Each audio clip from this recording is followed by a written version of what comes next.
reactions. And guys, it's really important depending on what type of industry you're going to work in. Like in a nuclear power plant, if that nuclear reaction gets to going too fast, what could possibly happen? You can have an explosion. And so, like in a nuclear power plant, they're going to find ways to help slow down the reaction. So in that case, it's beneficial to know what we could do to reduce the reaction speed, to slow it down. And everybody's like, nuclear. We don't have nuclear around here. Abilene Christian just got a grant. They're fixing to start breaking ground and trying to build a nuclear reactor. And that's in Abilene, Texas. 2 hours away, we have Glen Rose. What's the use of a nuclear reactor? Do what? What's the use of it? Clean energy. It produces exorbitant amounts of energy, more so than like windmills and like solar would actually do. There is a little bit of nuclear waste produced from it. They're trying to find ways to reduce some of that nuclear waste, but it produces lots and lots and lots of energy. Not only that, but like on our submarines and like our ships, our battleships out in the ocean. It's not like they have a big old gas tank. Guess what they run off of? Nuclear power. And so you've got to figure out, you've got to have nuclear engineers on board that will be able to control reactions to figure out how much energy do we need. Hey guys, you can go into the military and base salary in the military is not very high. It's between 20 and 30,000. If you go in as a nuclear engineer in the military where they pay for your training, you get all the training that you need. You start off at 80 to 90,000 as a beginning year in the military. And then you can do your 20 years, 20, 25 years, go ahead and retire from the military, get your military retirement. You're still young. You're less than 40 years old at that point. Get a job in the civilian sector, and you can work that for 10, 15 years, and then you have 2 retirement checks. I mean, it's a great way to actually think about doing it, but you don't have college debt because the military did all your training. But that's one of the things that we would use reaction rates and kinetics for, is how can we slow down a reaction. Now think about if we want to speed it up. Let's say we work for some type of industry where I'm making some type of product. Let's say like I'm around the San Antonio area and I'm actually producing medicine. Now, if I'm making a product, do I want to be slow in my production? No, fast. No, I want to be able to make a lot of product. More product I can make, good quality product that I can make, then the better my profit margins would be. So I would want to speed up that reaction. Or like, let's say out here in West Texas, we're going to make chemicals for the oil field to go downhole to help with production. And so do I want to be really slow at producing those chemicals, or do I want to be able to produce those chemicals fast to be able to fulfill the order that just came in? If I do it slow, I might lose business. And so we want to learn how to speed up and slow down reactions. Sometimes it's for safety, sometimes it's for profit margins. But that's what this entire unit is about. How can we speed them up? How can we slow them down? And so that is called kinetics. And so when I talk about kinetics, I'm going to talk about the rate of the reaction. So rate of the reaction is just a fancy way of saying, how can we change the speed? How can we slow it, or how can we speed it up? We're changing the speed of the reaction. Now, y'all have notes. Make sure y'all are filling in the blanks. Make sure you're working the problems. If I say something and I stress it over and over and over, make sure you circle it, highlight it. Vocab terms. I've always told y'all before in the past, highlight vocab terms. Guys, this is how you take notes. Sometimes when you're in college, you have to take them from scratch on a piece of paper, which we do sometimes in here. And sometimes I give you these where you have to write on these, annotate them. Make sure you're doing that, please. All right. So when we're talking about chemical kinetics, I want to talk about how can we change the speed of the reaction? How can we speed it up? How can we slow it down? All right. So I can give you a little graph like this. And based off of this graph, I can find out tons of information. All right, so one thing is decreasing and one thing is increasing. And so if I just have a generic equation, kind of like this, A is going to break down to B. What kind of reaction is that where A breaks down and gives you new products? Decomposition. I'm breaking down. All right, so if I look at this, A is going to break down to give me B.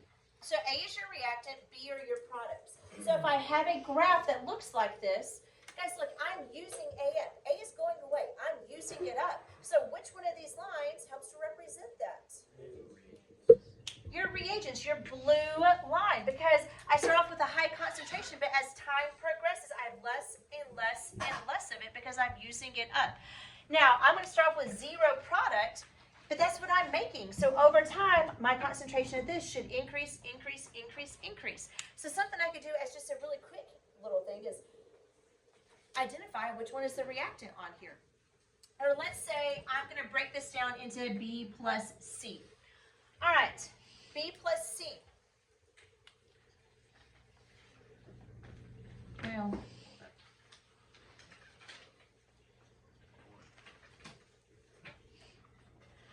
all right, if I do something like this, I have two things increasing, so therefore that means I have two products.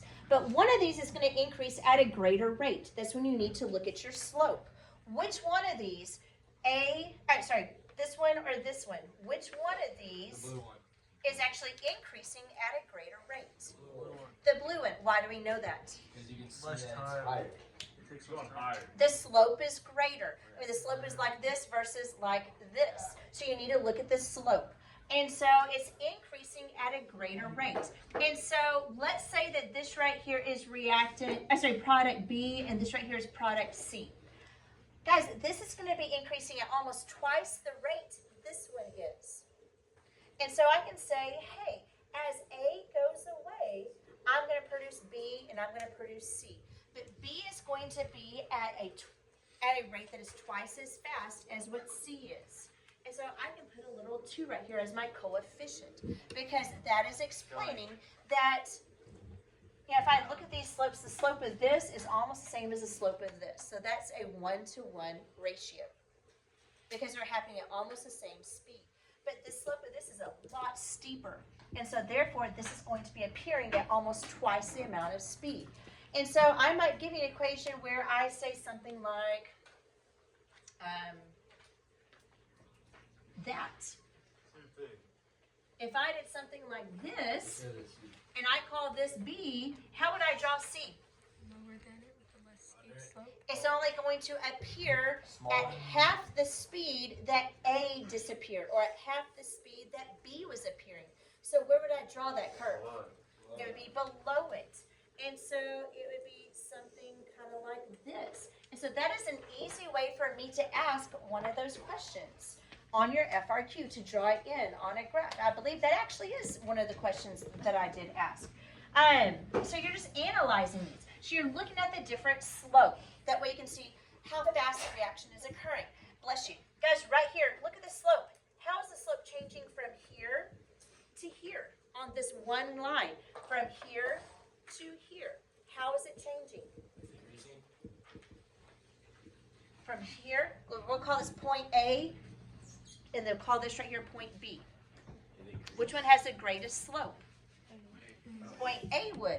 So therefore it's showing that initially A was going to increase at a greater rate than later on in the reaction. Here the slope is not as big, it's a little bit more flat line.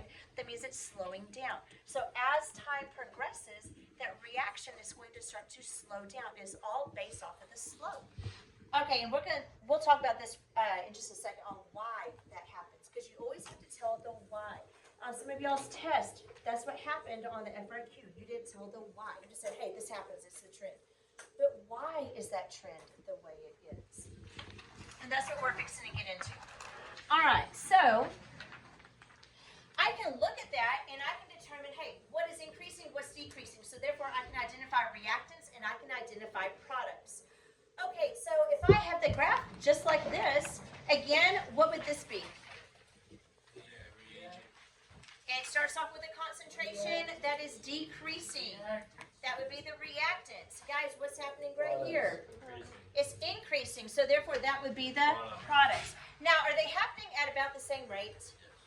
I would say the slopes are similar to one another. So I'd say it's almost like a 1-to-1 ratio. All right. The next chapter is what happens after it flatlines. That's where we're going after this chapter, is what happens when it does flatline and I don't have a change in my speed. Okay, so right here, this right here is discussing about what kind of sign do I want to put. If I am going away, if I am using up the reactant and it's being all used up to make my product, it's going away. You would want to put a negative sign when I try to do my calculation in a second. Because the negative for the concentration means I'm getting rid of it. It's going away. But what's happening to my product? I'm increasing it. I'm forming new product. I'm making new product. So therefore, the sign in a second, when I do my calculation to see what's the speed of the reaction, it would be a positive sign. So if it's positive for the speed of the reaction, you know I am creating it. I am making it. If it's negative on the speed of the reaction, then we know that it's going away. It's reducing. Okay, so when I want to calculate the rate of the reaction, I can do change in concentration over change in time. So like if I look at A, that rate would have a negative value. But if I look at B, it would be a positive value. But it's the same equation, change in concentration over change in time. So that is something called your average rate. If I look at the entire line right here, let's go ahead and do A really fast. Let's do A. So A is decreasing. And so, remember I just told you it is the change in concentration divided by your change in time. And that is your rate. How fast, the rate of your reaction, how fast that reaction is occurring. So, just like we did last year, we do last minus first. So, when I talk about concentration, what is my last concentration? 60. Nope. So, this is as time progresses. So, what is my last concentration? 5. You think it's 8? It might be a 5. I'd say last class period we said an 8. So let's say it's an 8 minus, what was the first concentration? 40 over my change in time. So what was my last time? 60. What was my first time? 60 minus 0. So let's simplify this a little bit. This is negative 32 over 60. All right, so with your calculator, somebody tell me what that rate value is. So rate is equal to what?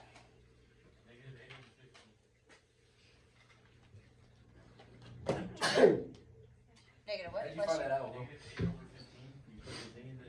Well, yeah, but I want the actual decimal. 0.5333 continuous. All right. So when we do rate, guys, look, this is decreasing. Does that negative value show that it's decreasing? Yes, it is. All right. If I do this in a second for the B, we could do last minus first for the concentration, last minus first for the time. And guys, that would give me a positive value to show that it was increasing in concentration. That last minus first. Always. And so whenever we did like the heat chapter last year, we talked about last minus first. Can you do it? Huh? What, the bead? Yeah, I can do bead right quick. Okay, so for this B line, so this is your B line. So let's do your concentration. So what was the last concentration? Let's just call it 35. And then what was the first concentration? 0. And then my change in time. Guys, it took 60 seconds to do this. So last time versus initial time. So 0 minus 60. 60 minus 0 is 60. I thought 0 minus 60. It is, no, last time versus initial time. Are you doing the second one now? Yeah, I just really quickly threw it on there. Michael asked if we could do it, which is fine.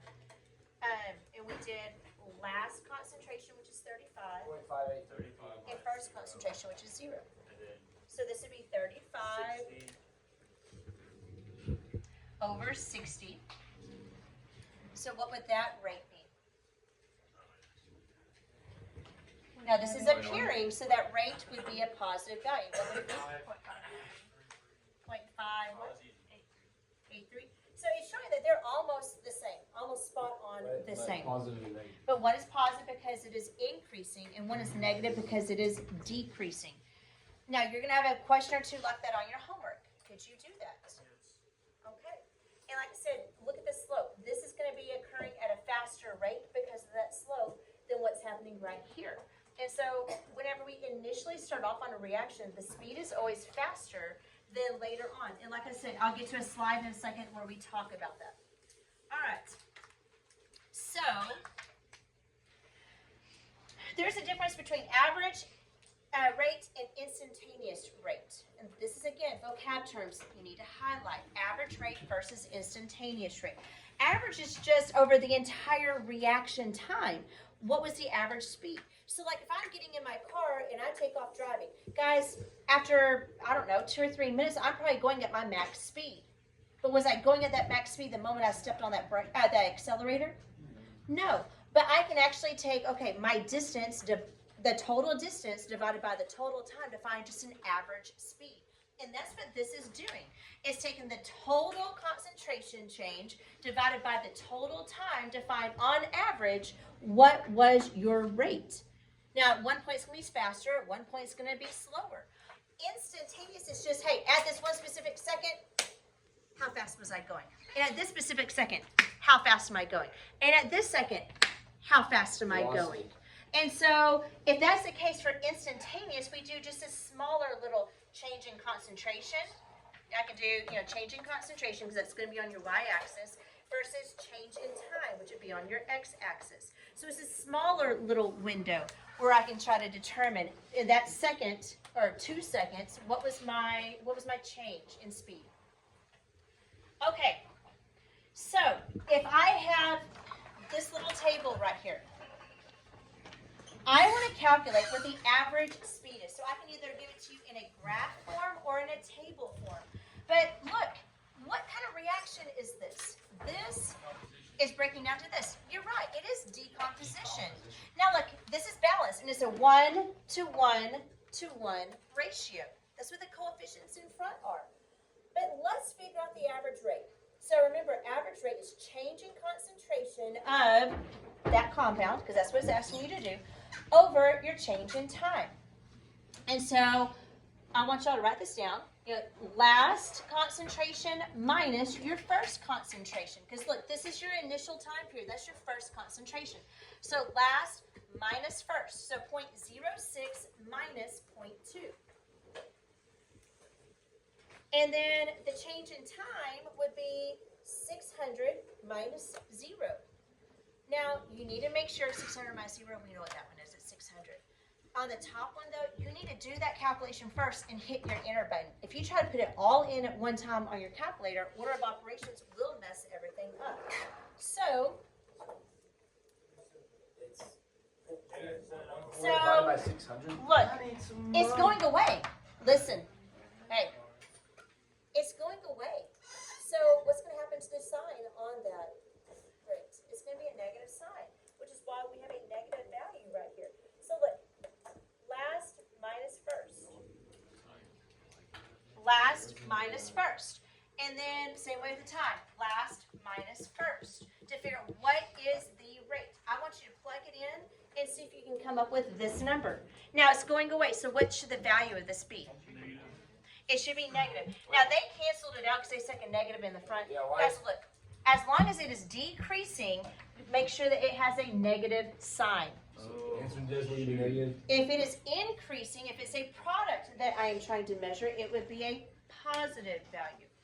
All right, I want you all to plug it into your calculators. I want to make sure that you can get that number right there. I did it. Once you do it, give me a thumbs up.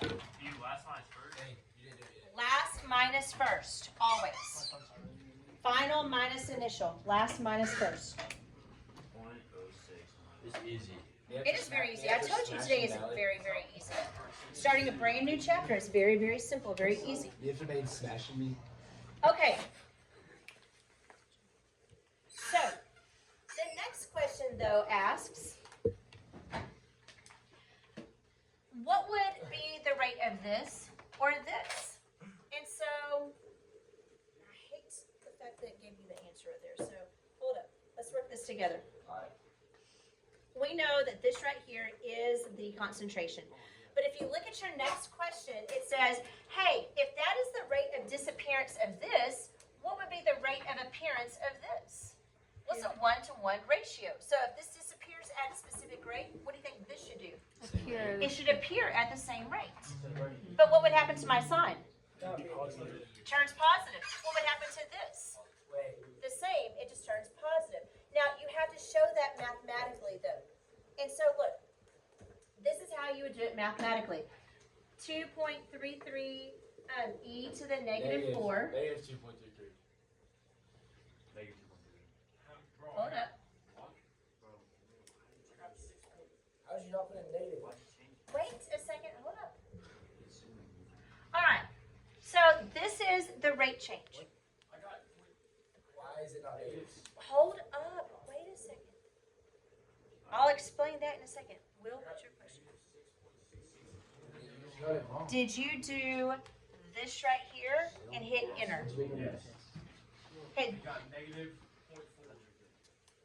if I put into my calculator, stop talking, please. If you have a question, raise your hand.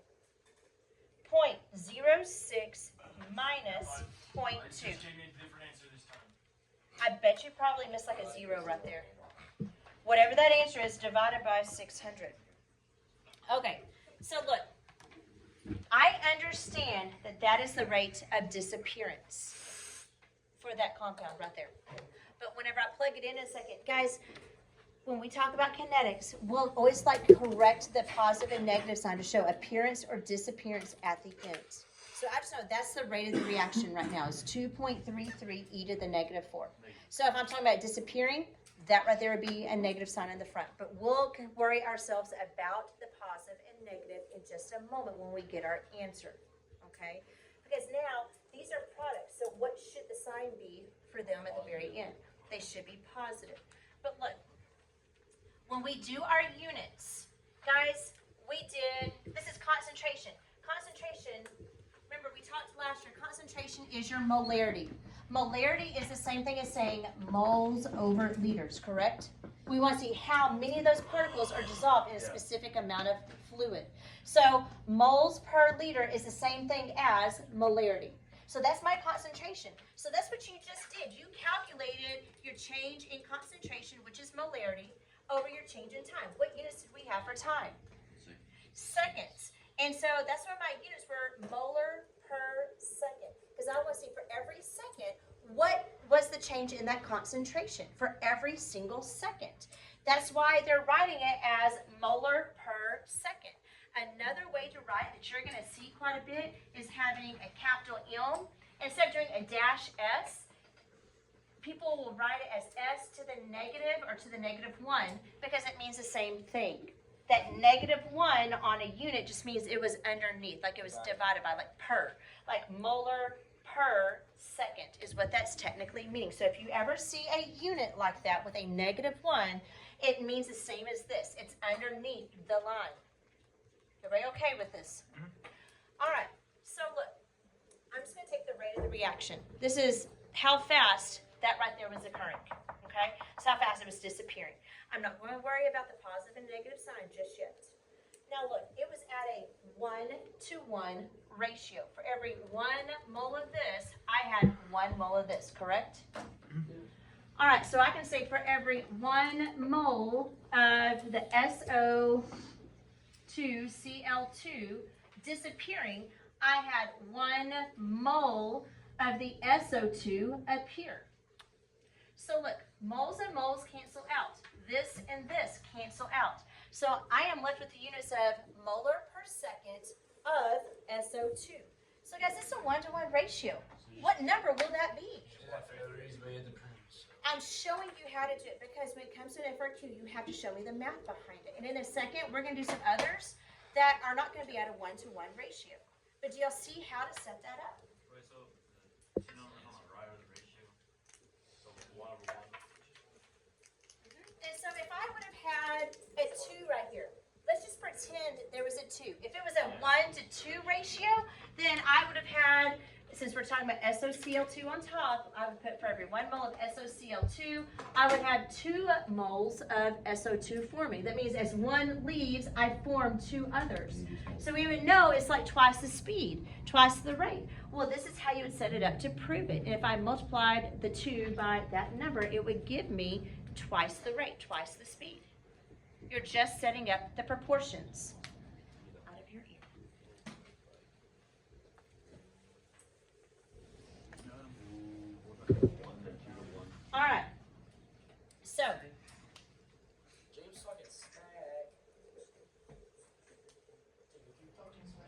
it feels like a 1, You can stole your chair. 2, and a 3. Okay. A 1 to 2 to 3. Yeah. Well, then I would say the 2.33 e to the negative 4 molar per second of SO2Cl2 over 1. And let's say I want to go to chlorine. It's a 1 to 3 ratio. So as one of these leaves, 3 of those would be formed. 2 over 1. And so look, it should be 3 times the speed. So I'm going to say for every 1 mole of SO2Cl2, I have 3 moles of Cl2 formed. So this is how I would write it to actually prove it. Wait, 3. I just made it up. It's not balanced. Y'all Would it told me not be Bill wanted to 2 do over 1? No, if I'm starting off with this because that's what I calculated the rate as. You calculated the rate as 2.33 of that compound. So that's why I had to start off with this compound. Say for every one of these, this is a 1 to 3 ratio. That's why you start off with what you just calculated. You calculated the rate of this right here disappearing. And so I could even graph it. I could give you something like this and you calculate the rate. I mean, you can even sketch it out really fast. And as this is disappearing at 1 speed, then this right here should be appearing at the same speed. Now I've got, since it's a 1 to 1 to 1, I've got 2 products. We have 2 of these lines almost overlapping each other, just like this, because they're both appearing at the same rate. Do y'all understand that? Yes or no? Shake your heads. Yes. All right. So, okay. And so let's look at this really fast. As one of these disappears really fast, what happens to this? Yeah, 2. 2 times.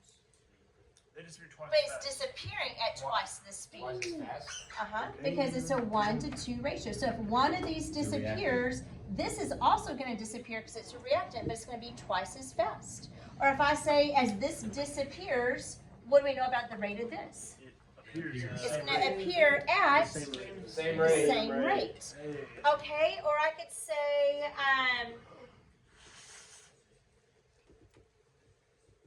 as this right here disappears, what do we know about the appearance of this one? It's going to appear at half the speed, at half the rate. And so that's going to be some of the different questions that you would have to analyze and look at. Going, okay, what do we know about the speed? What do we know about the rate? And these are the questions that are the gimme questions on your test that you want to make sure that you definitely do get. It's just looking at those ratios. Okay. So if I have this equation right here.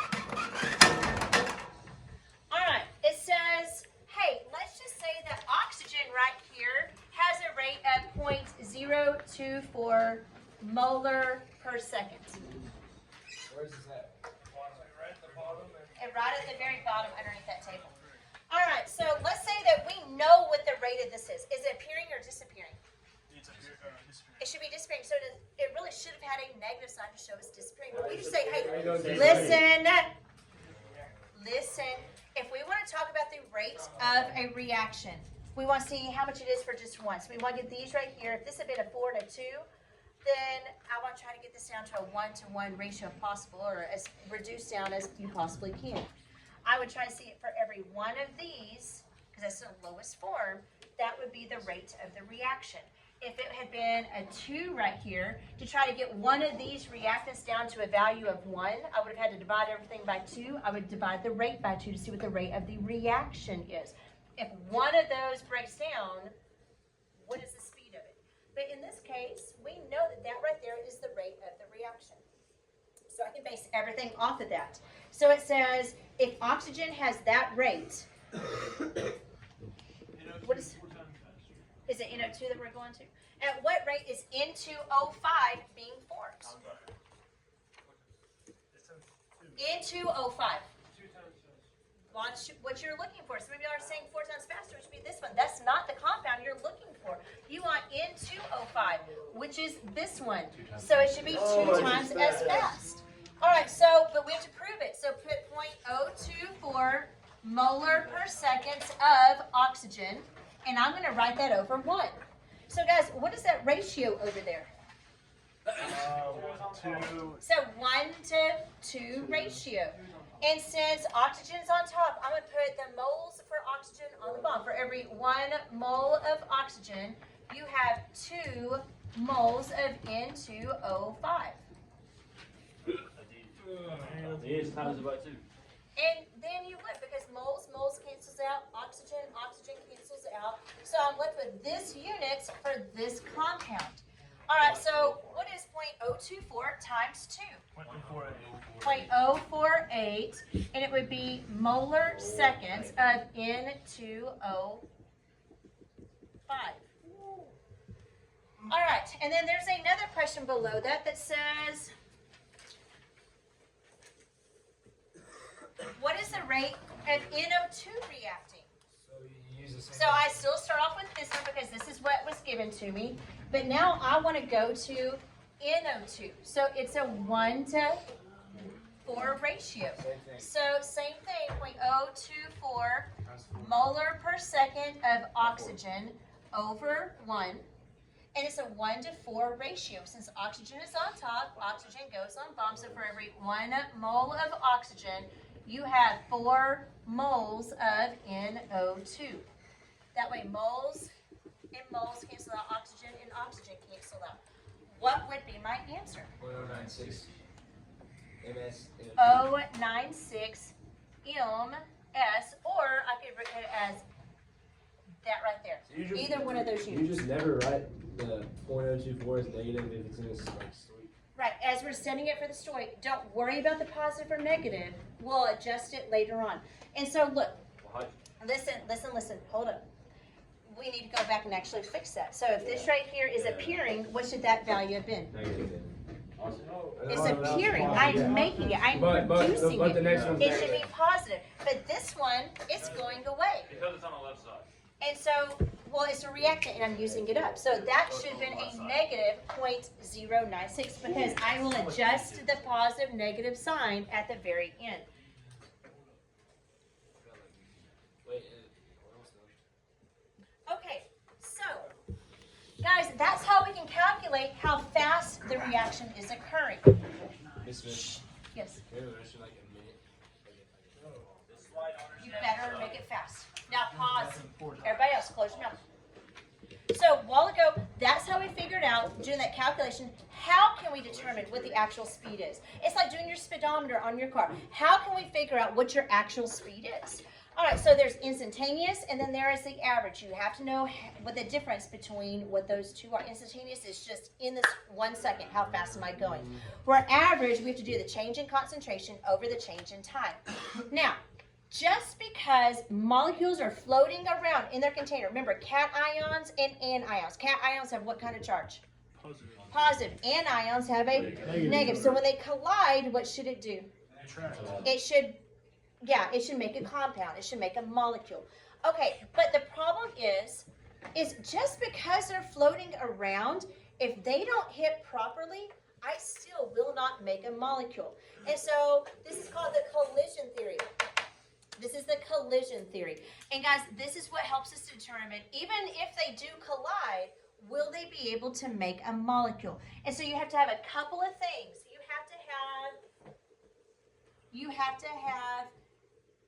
But like, think about this. If I have a cation that bumps into a cation, will it make a molecule? No. No, positive and positive, it won't do it. If I have two negatives, will they do it? They're going to repel each other. So what do I have to have in charges? A positive and a negative. So you have to have your charges correct. You cannot have the two are the same. You can't have two positives. You can't have two negatives. You have to have one of each in order for them to actually combine to make a molecule. Not only that, but they have to have enough energy. So they have to have enough energy. Because if they don't have enough energy, they're just going to bounce off of one another. They're not going to stick and collide and actually form a compound. Because they have to have enough energy to make the bonds that are going to hold those molecules together. And those bonds are energy. If I break a bond, I release energy. So it has to have enough energy to actually create that bond holding the compounds together. And they have to be in the proper orientation. And so that right there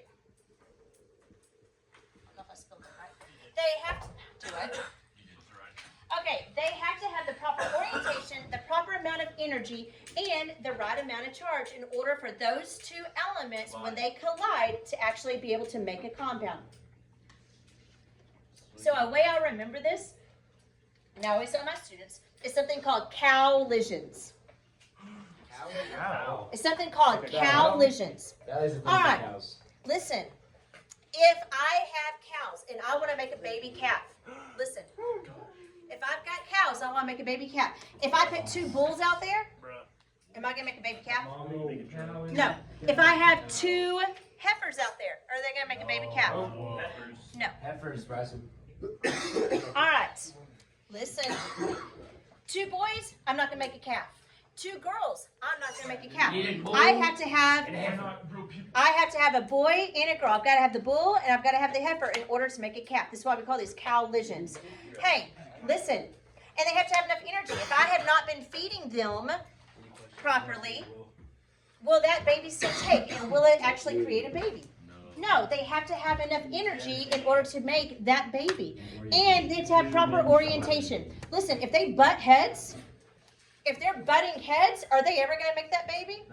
No. They have to align just right in order for that calf to be born. I'm sorry. I know, I'm sorry. It is so cringy. Just ask me your will. What are your pronouns? Listen. So those are your collisions. All right, so listen, if these three things are not occurring, you're never going to be able to make that calf. If these three things are not occurring, you're never going to be able to make that compound. And so on a test, if I ever ask about the collision theory, remember your collisions. You have to have proper charges, proper energy, proper orientation. It's the same way for those molecules. If you want to have a calf, if you want to have a molecule. All right.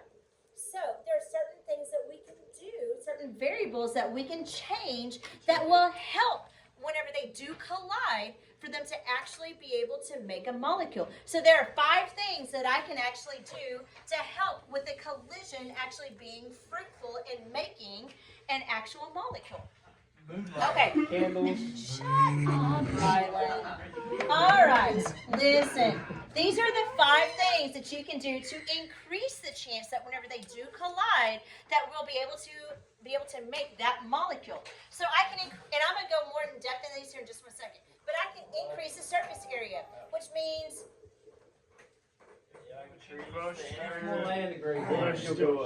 wait. If I increase the surface area, I'm going to crush it up. We talked about this last year. Guys, basically, if I have something like, I'm going to borrow your lunchbox really fast. Okay, if I have something like this, this is nice and big, but there's a lot of molecules that are trapped on the inside because this is a big cube that has multiple molecules, multiple compounds. Whenever you have, like your salt crystal, you have NaCl, NaCl, NaCl, Cl, Na, Cl, Na, Cl, Na. And so it's starting to make this whole cube right here. And so if I want to be able to break off some of the NAs and Cl so that they can be floating around and they can actually make other compounds, guys, if it's a big cube like this, you have to wait for the outside to dissolve before the next layer can dissolve, before the next layer. So you've got NAs and Cls that are trapped on the inside of here. So if I were to go along and crush it up and make it into smaller little pieces, lots of pieces that are like this, are there as many NAs and Cls in the inside? No, you're going to have more area exposed to the outside surface. So if you crush it up, you're increasing that surface area, allowing more of those sodium and chlorine ions to actually be exposed to the outside liquid and maybe come in contact and collide with whatever it does need. I can also increase concentration. I can decrease the volume by affecting the pressure. I can change the temperature. I can add a catalyst. Hey, really fast. In biology, we talked about a different type of catalyst, a biological catalyst. What was it called? Enzyme. An enzyme. Thank you. Good job, So Al. write /enzyme. Where at? So if I ever say a catalyst, guys, a biological catalyst is something called an enzyme. So the same thing? Same thing. And let me show you what they all do here in just 1 second. Where is this? On page 5. Wait. Okay, so That right was here, like protein. if I crush these up, listen, this is what I should don't have as many of those molecules stuck on the inside. I don't have to wait for layers to dissolve before I can get to those inside stuck pieces. If I crush them up, I've got more exposed to the outside liquid. And so that with crushing it up leads to an increase in surface area and a greater chance that you're going to be able to come in contact with one of the ions that you need. All right, if I increase concentration, remember what I said a second ago. Initially, those reactions are going to start off fast and then they're going to start to plateau out. So I said the speed of the reaction is faster right here if I were to do the slope versus It's like a right here. 3 versus like a 1/3. It is technically on that line that I just did. Your rate of your reaction is going to be a lot faster initially because I've got more particles floating around initially. I guess I wrote the wrong kind of curve. Hold up. Hey, listen. It should have been more like this. Okay, because I'm starting off with the concentration initially. Okay, there's a lot of these particles floating around. So what are the chances of that one particle coming in contact with what it needs?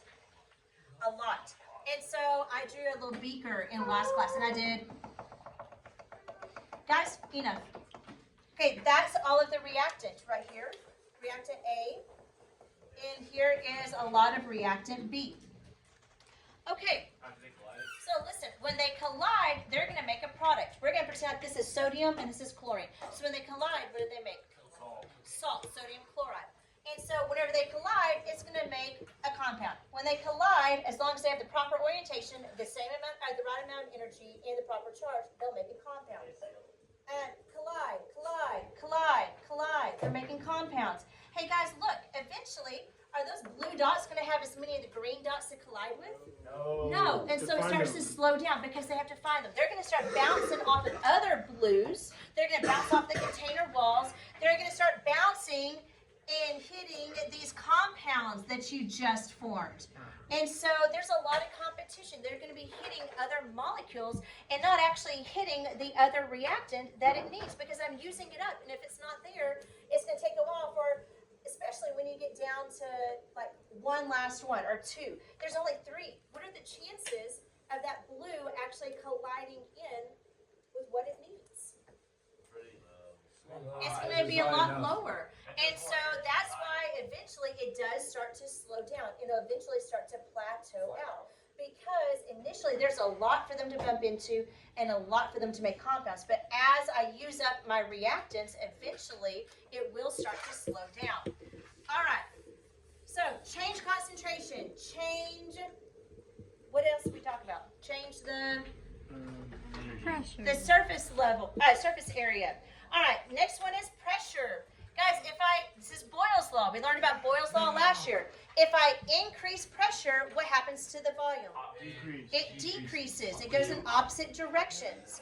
And so right here, I am increasing my pressure, which is doing what to the volume? Makes it easier for them to combine. It's making the volume get smaller, so it's making the molecules get closer and closer together. If they're closer together, what's the chances of them colliding? Higher. So I can decrease the volume to increase the likelihood of you making the compound that you need. All right. And then temperature. Hey, if I heat something up, what happens to the speed? It's going to get faster. So if I'm moving faster, again, I have energy because I'm moving fast. And what was one of the things for collisions? It needs energy. So if I heat it up, it gives it energy and it's moving faster. What are the chances of it actually colliding with what it needs? It is higher. And now it has the energy, so when they do collide, they're going to actually form your product. Now, if I cool it down, what happens to the speed? They slow down, they don't have as much energy. So guys, even if they do find one of the other reactants it needs, it may not have enough energy and they may just hit and kind of bounce off of one another and not make the product because they don't have as much energy. So, and then using a catalyst. Guys, this is what I was showing y'all a while ago before we started the lecture. This is this graph. And so I told y'all from this is reactants, this is the product, this is the activation energy, which is the amount of energy needed for the reaction to occur. So I told you a while ago, we can actually lower the activation energy by adding a catalyst or an enzyme, because it just lowers how much energy it takes to break the molecules in the reactants apart for them to recombine to form the products. And so if I add a catalyst or if you add an enzyme, it's going to lower that activation energy, because sometimes, like with your enzyme, it's going to have like an active site for your reactants to snap into, and right, just like the puzzle piece, snap into to actually make your compound. So that's a last thing that we can do to help with the proper collisions, to be able to have the proper environment for those collisions. Okay, so let's look at this. I might give you on your homework or on a test, I might give you something like this. And guys, look, these are your headings. So this is the two different temperatures, this is the two different concentrations of HCl, and these are the two different types of calcium carbonate. I think your first question says, which one of these, which set of conditions from each column would you have to slow your reaction? I want to decrease reaction rate. So what would I want to do to decrease reaction rate? Yeah, it's like chunks of chips, like gravel pieces, chunks of little chips, small chips. Which concentration would lower the reaction rate? The bigger one. This or this? So you want a bigger A, object? listen. Can you restart? If people would get quiet, I would. I want to slow down the reaction. I need a bigger I object. want to slow the reaction. So which one of these would slow down the reaction? Why? This one would slow down the reaction Why? because you have molecules trapped on the inside. You have a greater, like, Is it more dense, chunk. basically? You have less surface, no, because you have less surface area. You've got to wait for outside to dissolve for the next layer and the next layer and the next layer. When it comes to concentration, which one of these would lead to a slower reaction rate? 5. A or B? B. A, slower reaction rate. B. Teachers, just a reminder, the annex, the library is going to be closed second activity. Yes. Thanks, Jill. Big small chips because, like a small chip bigger than powder. How does small? How does Listen, barely but- anything to work through? Hey, pause.